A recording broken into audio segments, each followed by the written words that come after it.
But Bob, this is our Hanford Hero Award, presented to Bob Ferguson for furthering transparency and accountability at the Hanford Nuclear Waste Site, February 20th, 2015. Thanks a lot. Thank you very much. Thank you for what you're doing for us. Thanks so much.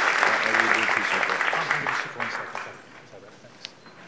that. Thanks so much. I really appreciate this wonderful recognition. It actually comes at a perfect time, personally for me, because it's taking my mind off the fact that in 3 days I turn 50. So it's a kind of a short term at least. I got my mind on something else, which I appreciate.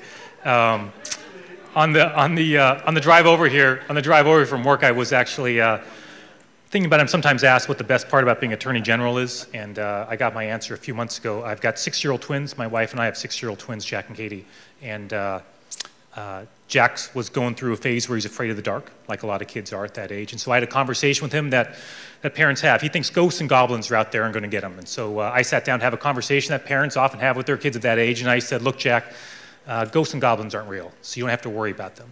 But I sensed he didn't believe me. And so like any good lawyer, I had an alternative argument. And I said, look, Jack, even if ghosts and goblins are real, look, I'm your daddy, and my job is to take care of you. And I would never let anything happen to you. As long as I'm around, you don't have to worry. I'll be looking out for you. So he thought about that and he wandered off, and I wasn't sure it had much effect until the next day. I was working in the next room. Katie and Jack, twins, were playing, and Katie was going around turning out all the lights and saying that ghosts and goblins were running around, right? You know how this works, right? Terrorizing her brother. So I was about to go in there and break it up when I heard Jack say in a confident voice, he said, Katie, no ghosts or goblins can bother me as long as I'm sitting next to the Attorney General. So that's the best part.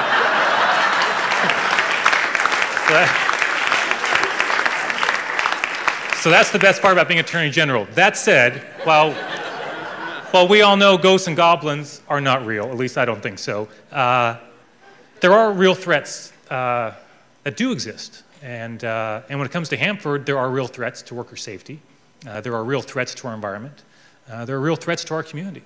And just like every kid needs parents keep them safe or a community keep them safe, hey, Hanford needs a community of people and organizations to help keep it clean and safe for the folks who work there and the communities that surround it. And that's why it's such an honor to receive this award, because organizations like Hanford Challenge and everybody in this room acts in that way so that my kids will grow up, hopefully, in a state in which Hanford is someday is cleaned up. So first I want to say thanks to all of you for the work that you do. I also want to thank from my end, of course, it's a team effort. Just like you all know it's a team effort working together. Everybody has a different role to play. In my world, it's the same thing. We have clients who I work closely with. You saw a picture of myself with the governor, Department of Ecology. But especially from my standpoint, the legal team in my office. And I won't thank each of them by name, but these are folks who have worked in our office for a long, long time, and they are highly talented individuals. And to illustrate that point, Andy Fitz, who argued the case yesterday, we give out an award once every 2 years for the most outstanding attorney in our office. We have 550 attorneys. So the first person I was able to give this award to 2 years ago, I gave it to Andy Fitz, the best attorney in our office. It's a testament to the work he has done primarily on issues related to the environment and Hanford specifically. Mary Sue Wilson, who's the head of my ecology division for many years, focused on Hanford, recently was appointed by the governor to serve on the Thurston County Superior Court bench. Her talents are obvious. So those are the kind of folks that are representing you when it comes to issues related to Hanford, and so I want to make sure I thank them as well. Pete, you mentioned the workers there. I want to speak briefly about sort of the issues related to the workers, but also to the environment. We have litigation essentially on both fronts now. And I'm from a large Catholic family. I grew up not too far from here, actually. And there's 6 boys and one sister in the family.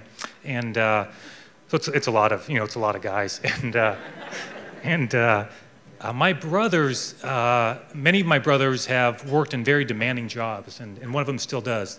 They range from working in steel mills to the fishing industry in particular, working on fishing boats, dangerous work, working the Pribilof Islands. I mean, you name it, they've had really, whenever I think I have a tough day at the office, I think about some of my brothers and work they do. One brother in particular, my brother John, he still works up in Alaska, spends about 6 months of the year up there. Very hard-working guy, got young kids, put him through college. He did not go to college himself, but he and his wife, who also did not go to college, are working hard to put their kids through college. So I often think about, when I think about these legal issues, right, I often think, hey, when it comes to worker safety, I imagine, what if John was working there? right? And the way I want to communicate to my team is for them to think that way, right? We have the law. Our job is to enforce the law and do right by the people. But these are real workers. I may not know them personally myself. They may not be a family member to me, but they're a family member to somebody, right? In the same way that John's wife or John's kids worry about him, right? Or his family worries about him, workers are going through that with their families as well. They have the toughest jobs, right? Is there a tougher job in the state than working at Hanford, right? And I view it as my responsibility to make sure we do everything I can do with the power that's invested in me and my office to protect those workers. I won't repeat all what...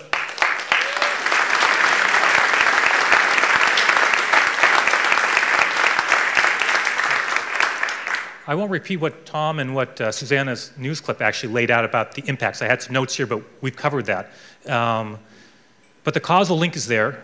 The most recent report lays out that the causal link is there. And I so appreciate the work of, we filed our notice of endangerment intent to sue, but as was mentioned, one was also filed, of course, by Hanford Challenge, Local 598, and Washington Physicians for Social Responsibility. That support goes a long way for us, and we're looking forward to working. We have meetings set up to talk about how we can coordinate our efforts moving forward. Briefly, I also want to mention on the cleanup side, where we have the litigation going on. Andy was in the courtroom just yesterday.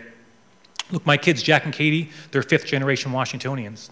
Their great-great-grandparents homesteaded on the Skagit River before Washington was a state. The reason I live in this state, the reason why my wife and I want to raise our kids in this state is due primarily to our love for the natural beauty of our state and the environment and what it has that is so unique around our country. And the cleanup of Hanford is personal to me from that standpoint as well. I want Jack and Katie to grow up in a state where Hanford finally is cleaned up. And that won't be easy. I don't take suing the federal government lightly, as you might imagine. And I guess what I want to conclude by saying is Hanford's now a big part of my life. It's a big part of my life. I talk to my team all the time about it. We had a long briefing today about it. And it's a big part of our office and the resources we're putting behind it. And from my standpoint, the job of Attorney General is so rewarding for many reasons, but in no small part because I feel we can use the resources of our office, and the law is a powerful tool, right? We've talked about the studies and the bloody studies, right? And you know the definition of insanity is doing the same thing over and over again, expecting a different result. I told my team that. We've been doing this for years with worker safety, years on the cleanup, and sometimes litigation is the only thing that some folks or some entities will respond to. That's my experience as a lawyer. Litigation is not my first choice. It's not necessarily my second choice. But there are times when actually suing somebody is appropriate and necessary to get the outcome you need. And if that's what it takes, I'm prepared to do it and put the resources in my office behind it. And we look forward to a day when we can come here, our kids, grandkids, whatever it might be, and to celebrate that. So thanks so much for the award. Thanks for making my upcoming 50th birthday a little bit easier. Appreciate it very much.